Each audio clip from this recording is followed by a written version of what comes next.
Nos últimos mais de 2000 anos, o maior cargo da Igreja Católica foi ocupado por homens santos, e também como eu, ou como você, pecadores reformistas e conservadores carismáticos. Enfim, cada um com suas personalidades próprias. Trata-se de uma longa tradição que reservou aos bispos de Roma os maiores desafios de cada época. Eu sou o John Lude, falando aqui de São Bento do Sul, e considere se inscrever aqui no nosso canal, que aqui, se você gosta de história, está no endereço certo. Histórias locais, nacionais e internacionais, histórias que têm uma relevância aí no mundo da internet, e a gente traz aqui para você conferir em nosso canal. Então considere se inscrever, ativar as notificações para não perder nenhum dos nossos vídeos.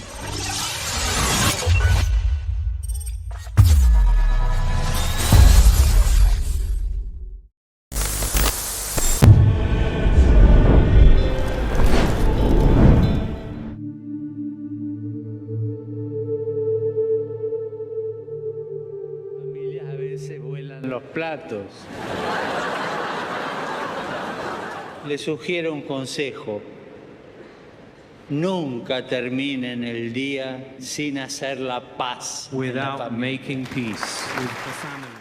Ad conditionem certam perveni, vires mias, in gravescente etate, non iam aptas esse ad monus Petrinum eque administrand.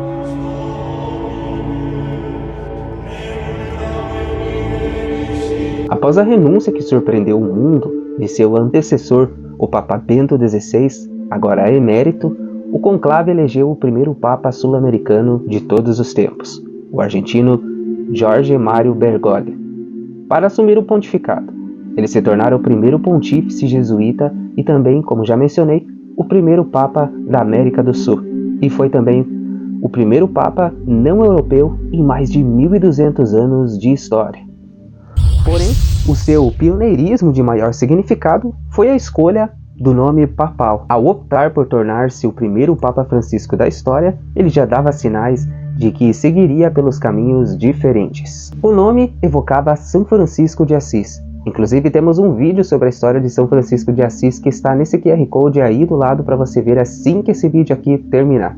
Resumindo, ele era um santo da simplicidade, da paz, padroeiro dos animais, da renúncia ao poder e à riqueza.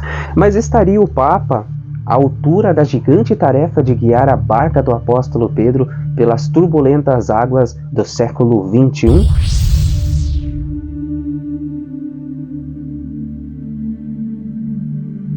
Jorge Mário Bergoglio nasceu em 17 de dezembro de 1936, numa família de imigrantes italianos, como o próprio sobrenome já diz. Só não nasceu na Itália, mas sim na capital da Argentina, Buenos Aires. Seu pai trabalhava como ferroviário, enquanto sua mãe era dona de casa. Durante sua juventude, Bergoglio frequentou uma escola técnica. Dali ele obteve um diploma de técnico em química, nada a ver com a atual profissão do Papa, né? Contudo, não era bem o que ele queria. Sua verdadeira vocação o levou a ingressar no seminário jesuíta no ano de 1958. Mas uma doença respiratória marcou sua adolescência. O fato resultou na remoção de parte do seu pulmão. Experiência essa que influenciou profundamente em suas percepções sobre as fragilidades humanas e a confiança em Deus. Na companhia de Jesus, o futuro Papa construiu uma formação sólida e diversificada. Ele graduou-se em filosofia em 1960 pela Universidade Católica de Buenos Aires. Entre os anos de 64 e 66, ele foi professor de literatura em psicologia. Em 1969, concluiu a sua graduação em teologia, sendo ordenado padre em 13 de dezembro daquele 1969. Uma curiosidade que eu encontrei nas pesquisas aí que a gente estava fazendo para a elaboração desse roteiro é que o Papa estava interessado numa menina aí e a pediu em casamento. E falou para ela que se ela não aceitasse o casamento com ele, ele então se tornaria padre. Pelo jeito, a menina não aceitou. Mas até que foi bom, porque vejam onde ele chegou, né?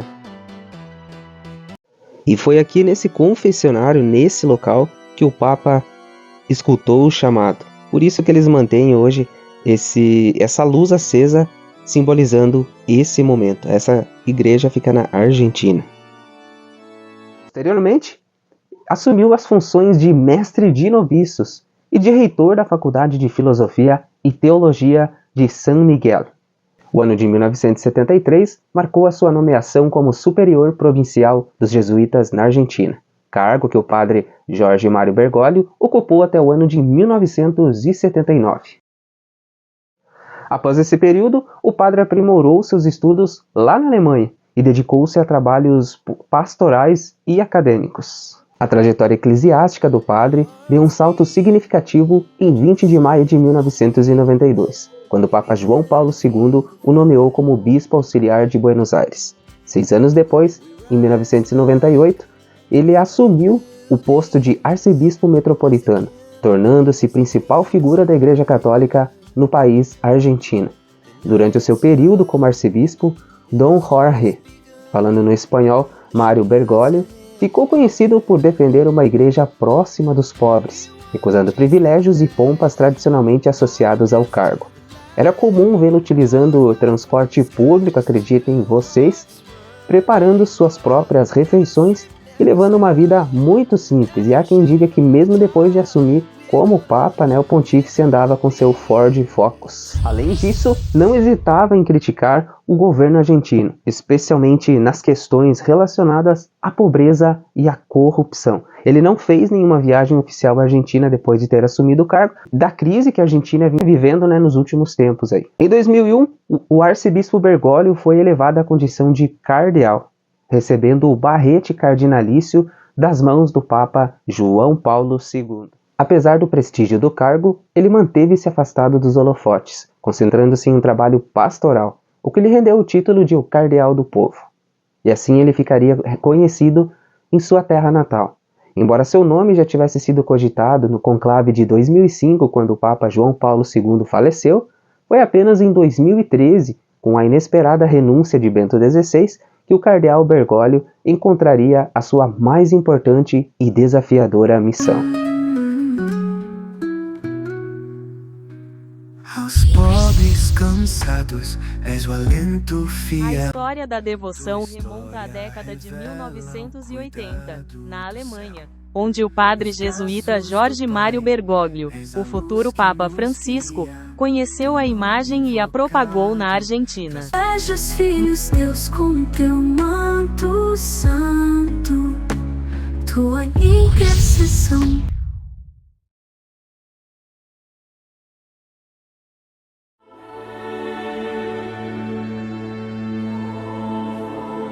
Naquela noite de março de 2013, quando o cardeal Jean-Louis Turhan apareceu na sacada lateral da Basílica de São Pedro para um anúncio oficial, o mundo prendeu a respiração. Os fiéis vibraram, mas quando o nome de Jorge Mário Bergoglio foi pronunciado, muitos se perguntaram: quem é esse homem? Mesmo dentro da igreja, ele não era um dos mais favoritos. Até aquele momento, o cardeal Bergoglio era o arcebispo de Buenos Aires, um pastor discreto, conhecido por sua vida simples, sua defesa dos pobres e também por uma firmeza doutrinária, sobretudo no campo da bioética. Ele não se encaixava nos moldes tradicionais do Vaticano, e logo isso ficaria evidente. Eleito como 266º Papa da Igreja Católica, o cardeal Bergoglio tornou-se o primeiro a escolher o nome Francisco, Papa Francisco. Era também o primeiro pontífice jesuíta, o primeiro da América do Sul, o primeiro não europeu em mais de 1.200 anos, desde o Papa Gregório III, um sírio que governou a Igreja entre os anos de 731 e 741. Ao ser questionado na Capela Sistina se aceitava a eleição, respondeu com simplicidade: sou um grande pecador, confiando na misericórdia e paciência de Deus. Aceito no sofrimento. Fecha aspas. Por volta das 8h30 da noite, horário de Roma, o novo Papa apareceu diante de uma multidão reunida na Praça de São Pedro, vestindo apenas a batina branca. Sem adornos, Francisco saudou os fiéis com palavras inesperadas. Fratelli e sorelle, buonasera. Irmãos e irmãs, boa noite. Pediu uma oração pelo Papa Emérito Bento XVI e antes de conceder sua primeira bênção, pediu também que o povo rezasse para ele. A praça silenciou por um instante enquanto o novo Papa de cabeça baixa recebia as orações dos fiéis. I miei fratelli cardinali sono andati a prenderlo quasi alla fine del mondo. Em seguida, ele concedeu a sua primeira bênção Urbi et Orbi, à cidade e ao mundo e todo o universo. E encerrou a sua aparição com outra frase simples, porém memorável. Boa noite e bom descanso. Buonanotte e buon riposo.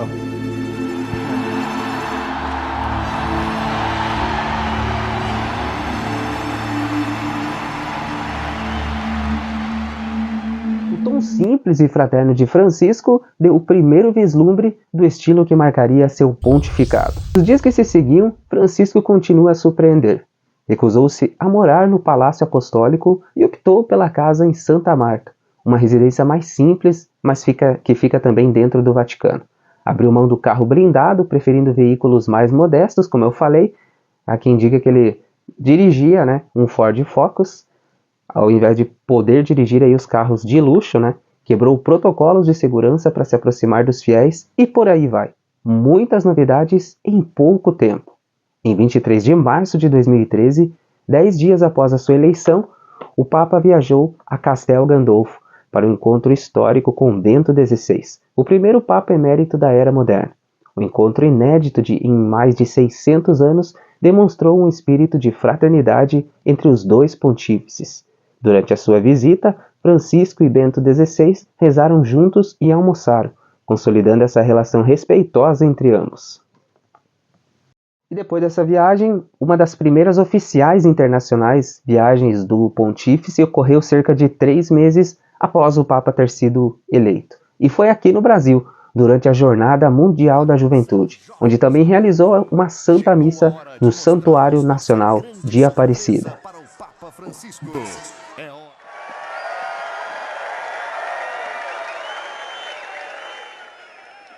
Olhando para vocês presentes aqui hoje, me vem à mente a história de São Francisco de Assis. Diante do crucifixo, ele escuta a voz de Jesus que lhe diz: Francisco, vai e repara a minha casa. E o jovem Francisco responde com prontidão e generosidade a esta chamada do Senhor: repara a minha casa. Mas qual casa? Aos poucos, ele percebe que não se tratava de fazer de pedreiro para reparar um edifício feito de pedras, mas de dar a sua contribuição para a vida da igreja. Tratava-se de colocar-se ao serviço da igreja, amando e trabalhando para que transparecesse nela sempre mais a face de Cristo.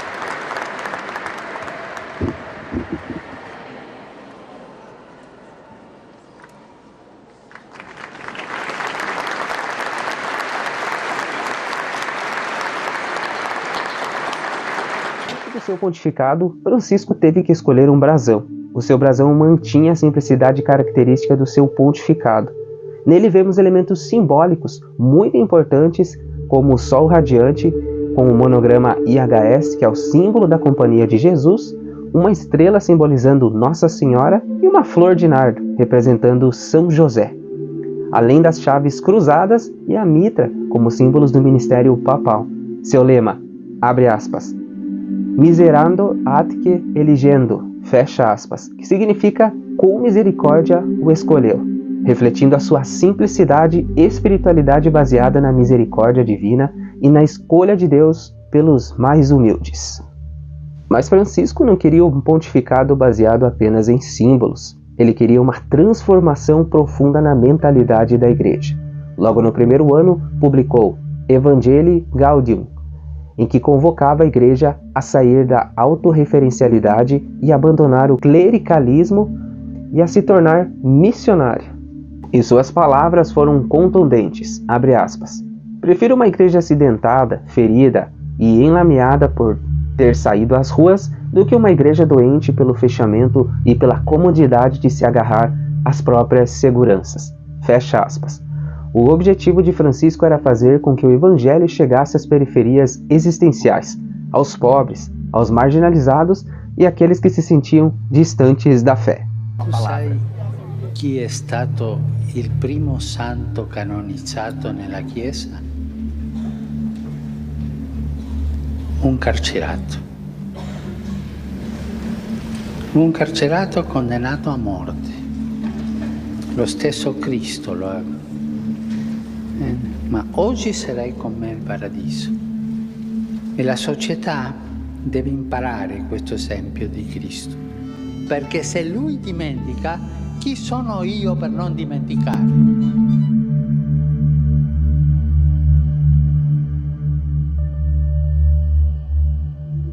O pontificado de Francisco deixa uma marca teológica e pastoral na Igreja, através de importantes documentos magisteriais. Ao longo do seu pontificado, publicou várias encíclicas e várias exortações apostólicas, que definiram a sua visão para o papel da Igreja no nosso mundo contemporâneo. Seus textos foram bastante elogiados e também criticados, que eram recebidos por muitos como um sopro renovador, enquanto outros viram como um rompimento muito problemático com a tradição católica.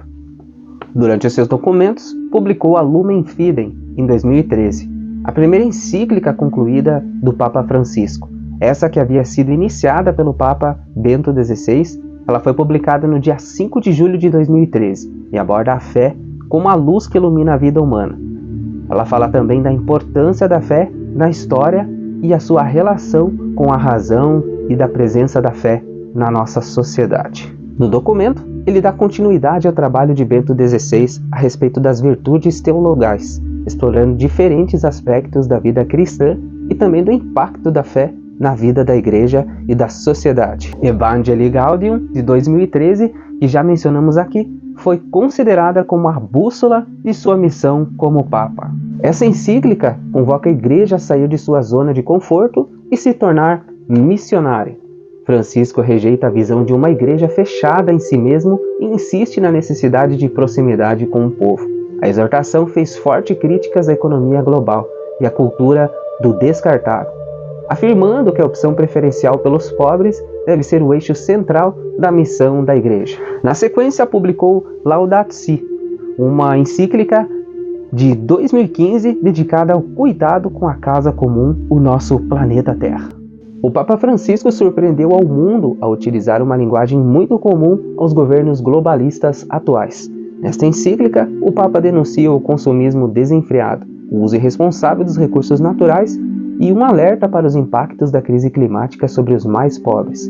A encíclica teve repercussão mundial, sendo elogiadas por ambientalistas, líderes políticos e cientistas, e claro, também gerou reações contrárias. Em 2016, Amoris Laetitia, resultado do Sínodo da Família, que trouxe reflexões sobre o casamento, a vida familiar e a realidade dos católicos divorciados e recasados. O documento, de certa forma, abria a possibilidade de que, em certas circunstâncias específicas, católicos divorciados e recasados pudessem receber a Eucaristia. Isso gerou uma enorme controvérsia teológica em diversos meios da Igreja Católica. Em 2020 foi a vez da publicação da encíclica Fratelli Tutti, lançada em meio à pandemia da Covid-19. Tratava-se de uma encíclica sobre a fraternidade e a amizade social. O documento condena o nacionalismo exacerbado, o individualismo e a cultura da exclusão, aprofundando temas como o diálogo interreligioso e a necessidade de uma economia centrada na dignidade humana. Foi também durante a pandemia da Covid-19, em 2020, que o Papa Francisco rezou sozinho, precisamente no dia 27 de março de 2020, na imensa Praça São Pedro, no Vaticano, onde ele deu a bênção e a indulgência plenária aos fiéis do mundo, em plena pandemia do coronavírus. Abre aspas. Não nos detivemos perante os teus apelos, não despeitamos face às guerras e injustiças planetárias, não ouvimos os gritos dos mais pobres e do nosso planeta gravemente enfermo. Fecha aspas. Essas foram as palavras proferidas pelo Papa nesse dia histórico, onde ele esteve sozinho ali na Praça São Pedro. Em 2023, o Papa Francisco publicou o documento Fiducia Supplicans, um dos mais controversos que permite que sacerdotes deem bênçãos não litúrgicas a casais do mesmo sexo. Isso gerou reações polarizadas, evidenciando a tensão entre a busca por acolhimento e a defesa das doutrinas tradicionais.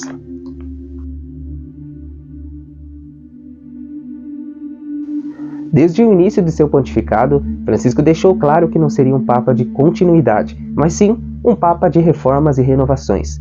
Isso fica mais nítido já em seus primeiros discursos e gestos, que já indicavam que ele pretendia mudar as estruturas internas, os métodos administrativos e a forma de como a igreja interagia com o mundo. Porém, nenhuma reforma acontece sem resistência. E creio que entre nós, os sacerdotes, há muitos sordos. Então, quando eu les digo que se involucren en la vida de la gente, les estoy hablando de cercanía. Que hablen poco, que escuchen mucho, digan lo justo y miren siempre a los ojos. A Cúria Romana é um órgão administrativo central da Igreja Católica.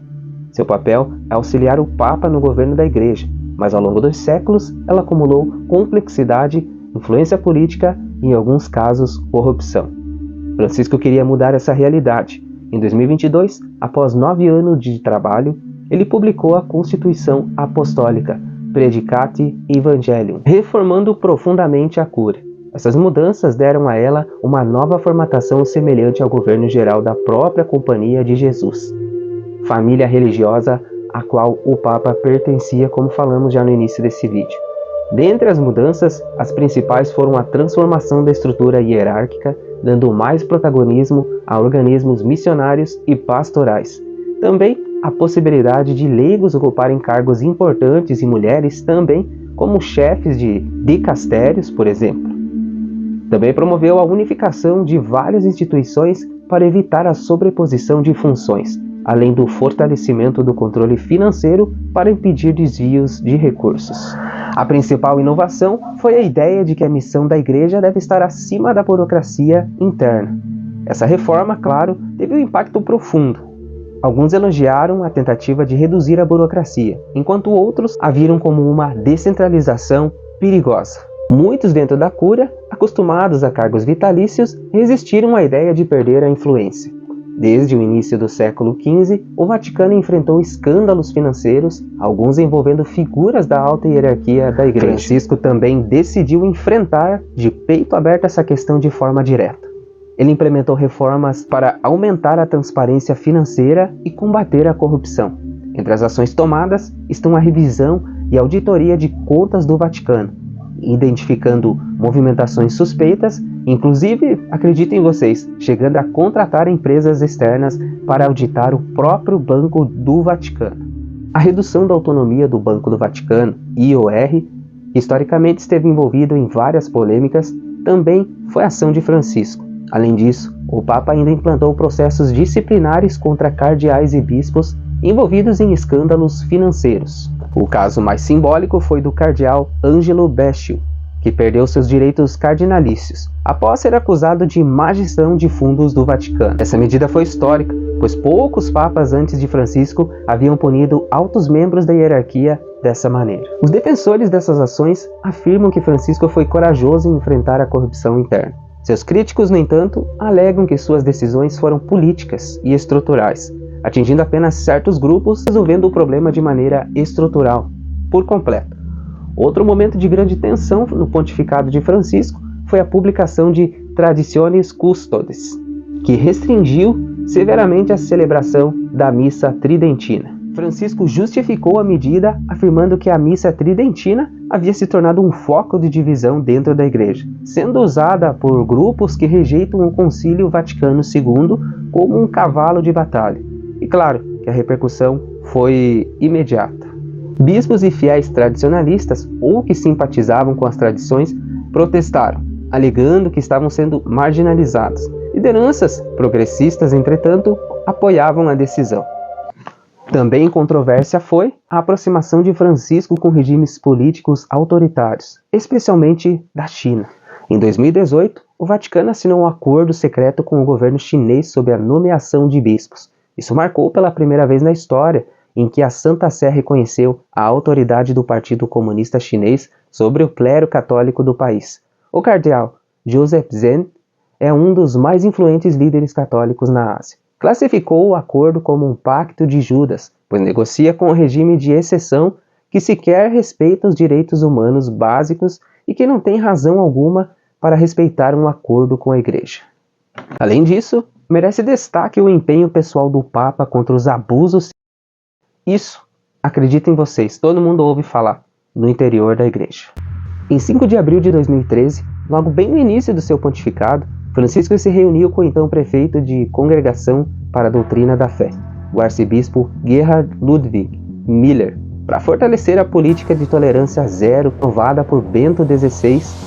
Ele pediu medidas concretas para a proteção das vítimas e um maior comprometimento das conferências episcopais no combate aos casos de abusos. Segundo essa diretriz, em 11 de julho de 2013, o Papa assinou um decreto que reformava a Comissão Pontifícia para a Proteção das Crianças, com o objetivo de torná-la mais autônoma e também efetiva na defesa das vítimas. Em abril de 2014, Francisco fez um pedido público de perdão pelos abusos cometidos por membros do clero. Ainda no mesmo ano, tomou uma decisão inédita ao ordenar a prisão do ex-arcebispo e ex-embaixador da Santa Sé, Joseph Pesolowski, acusado de abusos sexuais quando era diplomata da Igreja na República Dominicana. O pontificado de Francisco, quando comparado com os últimos pontificados do século XIX e todos os do século XX, foi um dos que mais lançou mão do recurso à autoridade suprema do pontífice, emanando os documentos de imposição da potestade pontifícia através de motu próprio.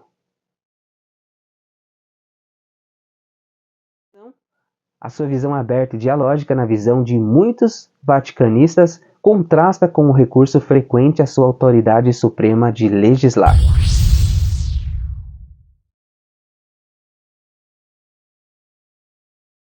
O então cardeal Bergoglio sempre se posicionou firmemente contra o aborto, a eutanásia e sempre incentivou o clero e os leigos a defenderem a vida desde a sua concepção. A defesa da vida sempre foi uma marca na vida de Francisco. Em 12 de maio de 2013, durante a canonização dos mártires de Otranto, Francisco reforçou a necessidade de respeitar a vida humana em todas as suas fases, manifestando apoio à iniciativa europeia chamada Um de Nós, que buscava garantir a proteção jurídica dos embriões. O Papa reafirmava constantemente a posição da Igreja contra os métodos contraceptivos artificiais. Ele dizia, abre aspas, se a família é o santuário da vida, constitui uma contradição lancinante fazer dela o lugar onde a vida é negada e destruída. De modo nenhum se pode afirmar como um direito sobre o próprio corpo a possibilidade de tomar decisões sobre esta vida. Fecha aspas. Em diversos discursos, o Papa Francisco comparou o aborto à prática de contratar um assassino de aluguel. Em visita à Bélgica, criticou a eutanásia, condenou o aborto e fez questão de visitar o túmulo do rei belga que vetou a aprovação do aborto no país. Já em relação à homossexualidade, o Papa manteve uma posição alinhada ao magistério da Igreja Católica, ou seja, atos homossexuais são considerados, como diz o catecismo, intrinsecamente desordenados, mas pessoas com essa orientação devem ser respeitados e chamadas à castidade. Enquanto arcebispo de Buenos Aires, ele se opôs à legislação argentina, que aprovou o casamento entre pessoas do mesmo sexo, alertando para os impactos negativos sobre a família. Como Papa, declarou uma postura pastoral de acolhimento, sem contudo alterar a doutrina. Em 2013, na Jornada Mundial da Juventude, no Brasil, ele afirmou durante uma entrevista no avião, abre aspas, se uma pessoa é gay, busca Deus e tem boa vontade, quem sou eu para julgar? Fecha aspas. 12 anos se passaram e quando eu me lembro daquele momento, eu me transporto para aquela cena no avião, eu ainda sinto um impacto no meu sistema nervoso. Daquela fala do Papa, quem sou eu para julgar, referindo-se aos homossexuais. Então, muitos progressistas gostaram dessa fala, mas os ultraconservadores nem tanto. O Papa tentou, de todas as maneiras, abrir o pontificado, e tanto o Camarote também falou aí. E no final, depois de anos e anos, é que ele conseguiu autorizar as bênçãos aos homossexuais na igreja. Não é fácil, né? Isso, na verdade, foi um passo enorme. Era um domingo e eu acho que entrei no avião com uma intuição. Me coloquei numa espécie de fila para fazer a minha pergunta, levantando a mão. 2 jornalistas brasileiros, a Débora Berlink e o Jamil Chad, cederam o lugar deles para mim. Lembro que eu fiquei bastante tempo com o braço levantado. Alguns jornalistas fizeram perguntas até que o porta-voz do Vaticano encerrou a entrevista, deixando o meu braço levantado sem resposta. Mas o Papa não me ignorou. O Papa olhou para mim e pediu ao porta-voz, Padre Lombardi, para que deixasse, para deixar que eu falasse. E num gesto com a mão me chamou. Eu fui lá na frente, onde ele estava, peguei o microfone e antes de perguntar, pedi licença ao Papa para tocar num assunto delicado. Ele consentiu com a cabeça, bem sério. Na hora, Francisco ficou bastante embaraçado, um pouco nervoso. Essa foi a minha impressão. Era a primeira vez que alguém perguntava a um Papa sobre gays. Depois ele foi fazendo a sua reflexão, então veio a frase que acabou criando um antes e depois. Quem sou eu para julgar? Isso dito pela primeira vez, por uma igreja que sempre julgou. E julgou de uma maneira impiedosa. O Papa Francisco me agradeceu, falou obrigado por ter feito essa pergunta, mas ele já não sorria. Eu saí dali sentindo uma emoção muito forte e contrastante. Sentei-me na cadeira do avião, fechei os olhos e por um instante senti alguém apertando meu braço. Era o Padre Lombardi, o porta-voz, que me disse algo como tranquila, que o Papa gostou da pergunta. 8 ou 9 horas depois, a gente pousou em Ciampino, em Roma, a confusão estava armada. E começou então um debate na igreja que até hoje não terminou. Essa declaração reforçou o ensino do catecismo na igreja no seu parágrafo 2358, que diz, abre aspas, devem ser acolhidos com respeito, evitar-se-á qualquer sinal de discriminação injusta, fecha aspas. Em outubro de 2020, Francisco foi citado como defensor da união civil entre pessoas do mesmo sexo após declaração no documentário Francesco. Esclarecimentos posteriores indicaram que as suas palavras foram editadas e tiradas do contexto. O Papa se referia à necessidade de garantir a proteção dos direitos individuais e não à equiparação entre a união homossexual com o matrimônio tradicional entre homem e mulher. Ao longo de mais de uma década, no trono de Pedro, Francisco despertou paixões e resistências. Conhecido como o Papa dos Pobres, ele também enfrentou acusações de populismo e ambiguidade nas suas falas, sendo rotulado por alguns como um paronista eclesiástico, alguém com opiniões instáveis e sem um padrão definido. Mas ele certamente será lembrado como um Papa de igreja mais pastoral e menos burocrática, com maior transparência, combate à corrupção e atenção aos temas sociais. Vive com el acelerador puesto desde la mañana hasta la noche. Y eso arruina la salud mental, la salud espiritual y la salud física. Más aún, arruina y destruye la familia y por lo tanto la sociedad. Por outro lado, ele também deixará um legado de maior polarização interna da igreja e de incertezas sobre certos temas doutrinários e disciplinares. O primeiro Papa jesuíta, o primeiro Papa da América do Sul, Francisco foi um Papa da inovação. Foi o Papa do contraste entre a simplicidade no modo de ser e reformismo implacável no modo de conduzir a igreja. Ao seu sucessor, entregará uma herança de glórias pelos avanços conquistados e de tribulações pelos antagonismos despertados. Uma certeza nós podemos ter. A igreja é governada e conduzida pelo Espírito Santo, que a cada tempo convoca para o trono de Pedro aqueles que ela julga mais aptos para cada época e para cada situação.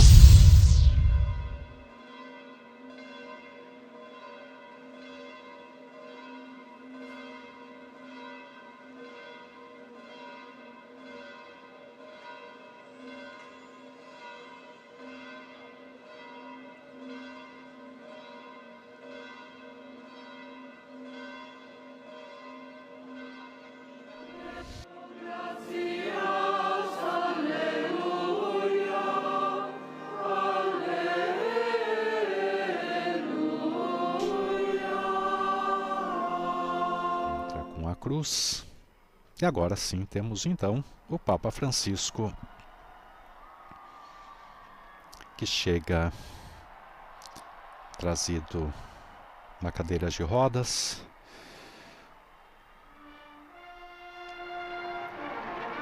Então uma alegria, aplausos então, manifestação de carinho, de afeto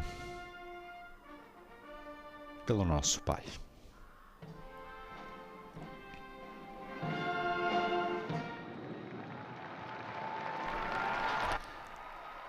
Depois dos hinos, agora o Papa Francisco acena para os milhares de fiéis reunidos na Praça São Pedro. Cari fratelli e sorelle. Queridos irmãos e irmãs, boa Páscoa, feliz Páscoa.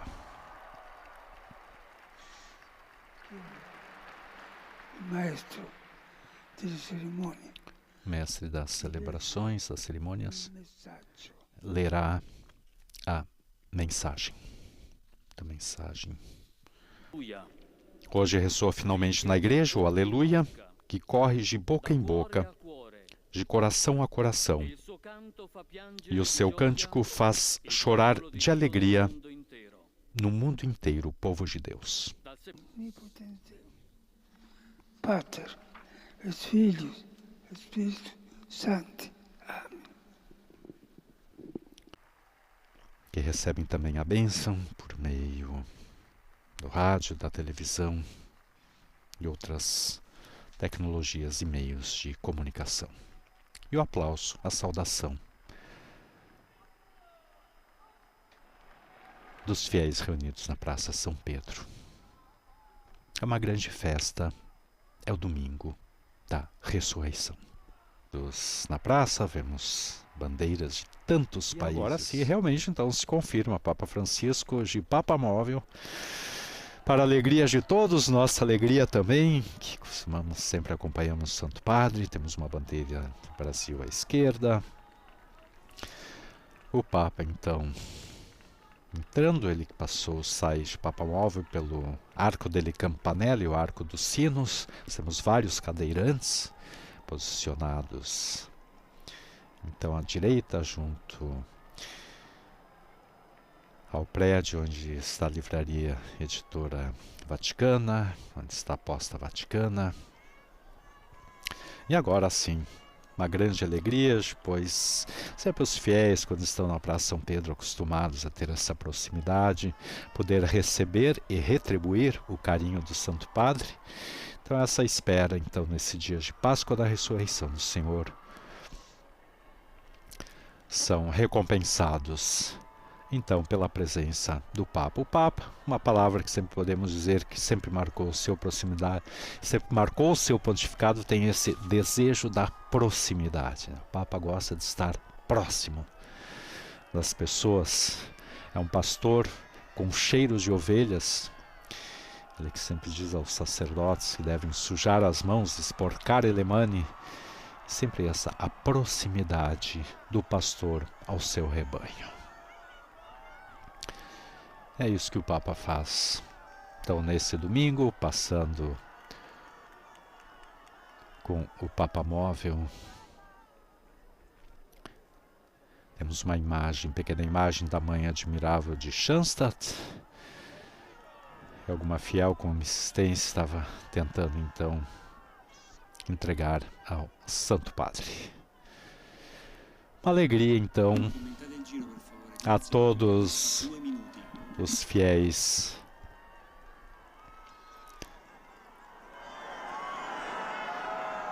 Milhares, realmente milhares de fiéis nesse dia de festa, nesse dia de alegria, que recordamos, festejamos e celebramos a ressurreição.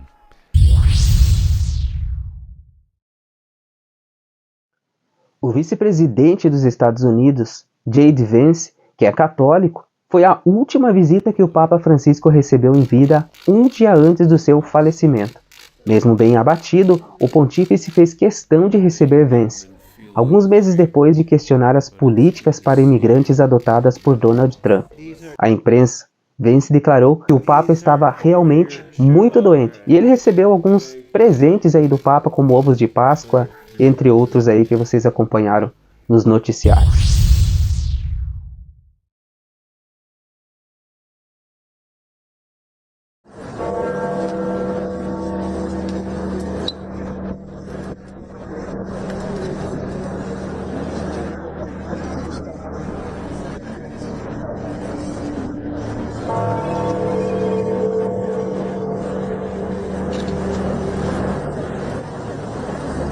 Jorge Mário Bergoglio faleceu aos 88 anos na madrugada de uma segunda-feira, dia 21 de abril de 2025, 2h35 pelo horário de Brasília, 7h35 no horário do Vaticano.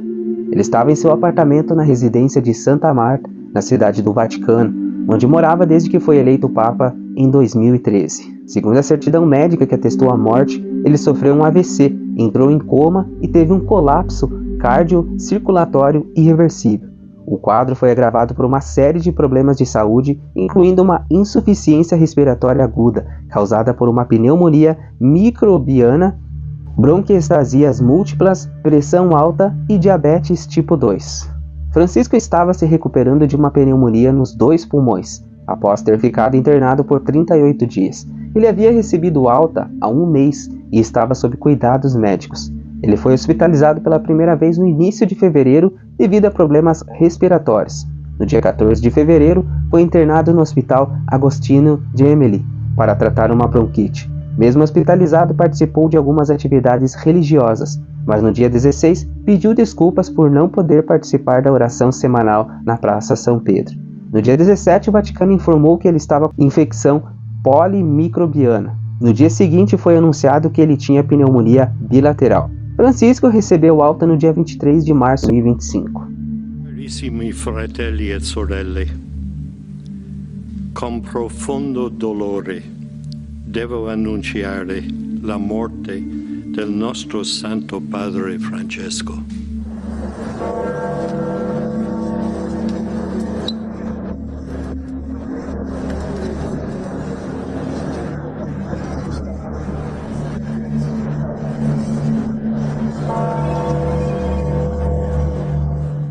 O Papa Francisco foi mostrado ao público para que os fiéis pudessem prestar suas últimas homenagens. O velório foi realizado na Basílica de São Pedro, onde o corpo ficou exposto para visitação do público. O corpo ficou em exposição por 3 dias, onde diversas autoridades mundiais e fiéis de todas as partes do mundo o visitaram.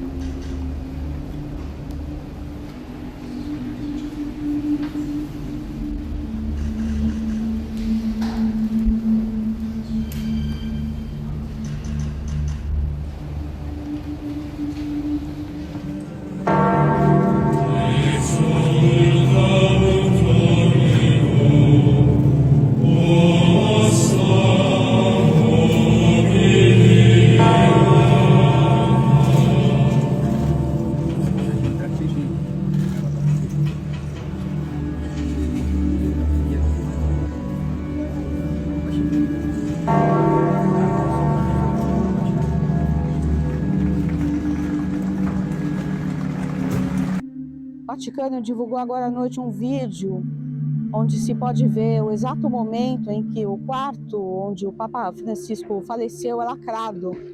Nesse mesmo material está presente o cardeal Pietro Parolin, que é secretário de Estado e considerado uma alta aposta para a sucessão do Santo Padre e outros cardeais.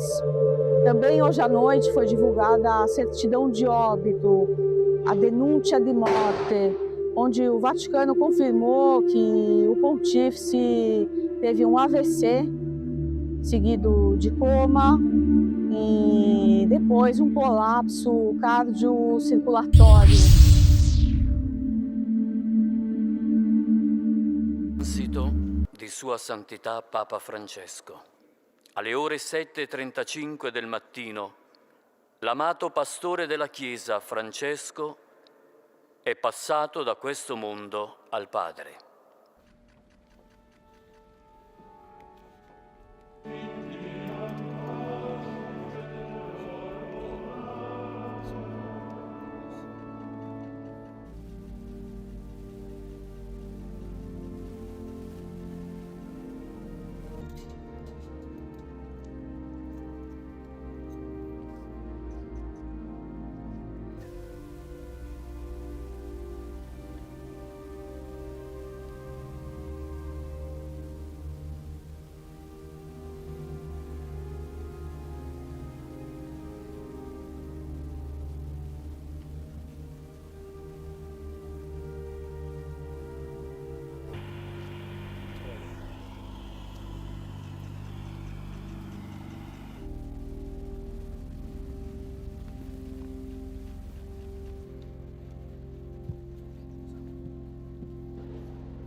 Para um papa, quando tudo começa, no alto da sacada da Basílica de São Pedro, a multidão o acompanha. Também quando tudo termina, no chão da praça, sobre os cantos, o vento, a comoção popular o acolhe. No último dia 26 de abril de 2025, um sábado ensolarado, a praça vestida de preto, branco e vermelho esperava o Papa morto sair da Basílica. O caixão, simples, sem todos os outros dois que outros papas compunham, uma espécie de sarcófago, simples porque era o desejo do Papa, foi acompanhado por uma procissão de cardeais. O silêncio foi quebrado apenas pela multidão do lado de fora, que em número chegou a quase 500 mil. Posteriormente, pela música sacra, quando o caixão entrou na praça e foi colocado aos pés do altar, sob o caixão, o Evangelho. Eram suas últimas horas dentro do Vaticano, onde o Santo Padre viveu seus últimos 12 anos. A homilia foi do cardeal Giovanni Battista Re, a quem o Papa estendeu o mandato de decano do Colégio Cardinalício, quando percebeu que poderia não resistir à pneumonia. O amigo não decepcionou. Deu a Francisco todo o reconhecimento pela sua obra. Fez um sermão contando os grandes momentos do governo do Papa. Ele lembrou também a sua última aparição pública, bem debilitado no domingo de Páscoa. Foi um Papa no meio do povo, com o coração aberto a todos, e também atento a tudo aquilo que de novo surgia no mundo, disse o cardeal. Ele ressaltou também a preocupação de Francisco com o meio ambiente e com os imigrantes. Ninguém se salva sozinho, dizia Francisco. Diante de líderes mundiais ali reunidos, alguns que criticavam Francisco, o decano falou de um Papa que, diante dos horrores desumanos da guerra, levantava sua voz pela paz. Implorando la pace, invitando la guerra lascia sempre il mondo peggiore di come era precedentemente. Essa è per tutti sempre una dolorosa e tragica sconfitta. Costruire ponti e non muri è un'esortazione che egli ha più volte ripetuto. O cardeal encerrou lembrando que Francisco se apresentava como bispo e sempre pedia ao povo que rezasse por ele. Dimenticatevi di pregare per me. Hoje eu peço que Francisco reze por nós, disse ele. Benedica intera umanità con l'umanità che cerca la verità con cuore sincero e tiene alta la fiaccola della speranza. Fiéis de vários países leram as orações universais. Pelos povos de todas as nações, que praticando incansavelmente a justiça, possam estar sempre unidos no amor fraterno e busquem incessantemente o caminho da paz. Um vento suave, como se alguém folheasse, virava as páginas do Evangelho que estava sob o caixão. Quando simplificou o seu rito fúnebre, Francisco desejava que fosse igual ao de um pastor. Depois da homilia, cardeais e fiéis receberam a comunhão. E então, as bênçãos finais.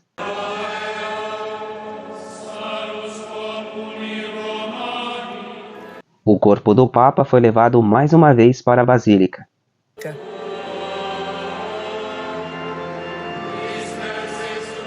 Seguiria para a cripta, se o pontífice não tivesse feito outra escolha, recusando a companhia dos restos mortais de Pedro o Apóstolo e de outros 90 pontífices, e preferindo a proximidade da Mãe Maria.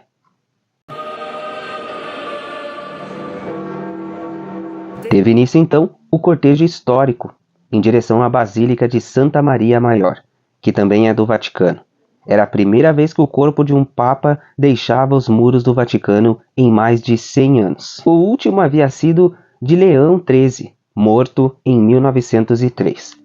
Francisco deixou o Vaticano no mesmo Papa móvel onde poucos dias atrás cumprimentava os fiéis e emocionou pela sua última aparição. Entrou pelas ruas históricas de Roma, a antiga Via Papalis, onde os papas da Idade Média passavam a cavalo para comemorar o triunfo de uma eleição pontifícia. Em 6 quilômetros de percurso, romanos e fiéis de todo o mundo lotavam as calçadas para um último adeus.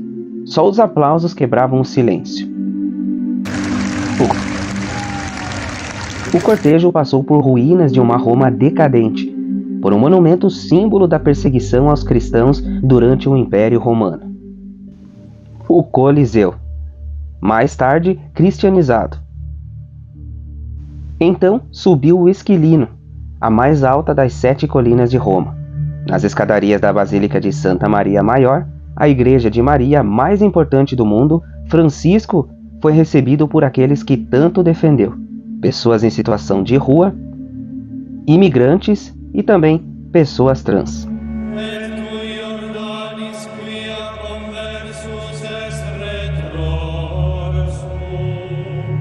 Crianças ofereceram rosas brancas à pintura adorada por Francisco, a de Maria, protetora dos romanos, o famoso ícone bizantino que a tradição cristã acredita ter sido pintado por São Lucas. Era ali que o Papa se ajoelhava antes de cada viagem e era ali também que ele rezava depois de cada internação. O caixão foi levado para a lateral da Basílica, numa cerimônia fechada, num túmulo decorado apenas por uma cruz prateada. Cardeais, padres e familiares do Papa viram o corpo do Papa ser sepultado. Na lápide, uma única inscrição: Franciscos. Mais romano do que nunca, o Papa argentino dá um grande presente à cidade, um novo ponto de peregrinação. Francisco, mesmo após sua morte, ainda fala ao mundo através de seus escritos, uma herança e um legado sem dúvidas para a gente não esquecer. Na noite após ser sepultado, uma revoada de pássaros emocionou os fiéis que permaneceram na icônica Praça São Pedro.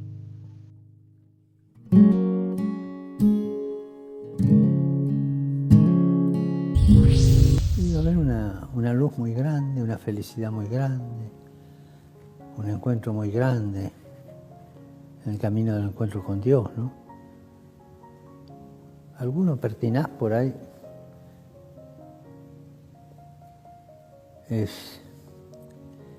piensa que, o puede ser que no tenga ese camino. Yo creo que Dios hasta último momento espera y ayuda. Espera y ayuda.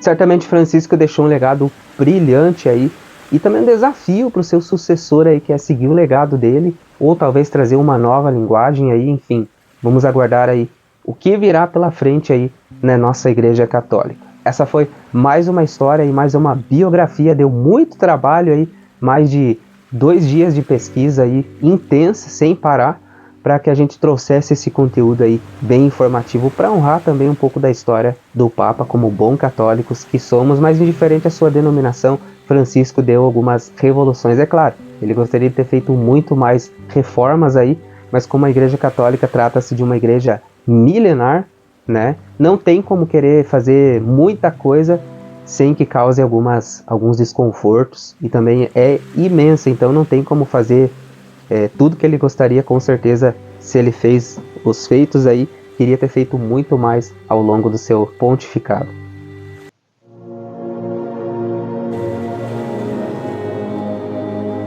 Considere se inscrever aqui no nosso canal, ativar as notificações para não perder nenhum dos nossos conteúdos feitos com muita pesquisa para trazer um conteúdo que agrega aqui na plataforma do YouTube. Eu te espero no próximo vídeo. Até lá!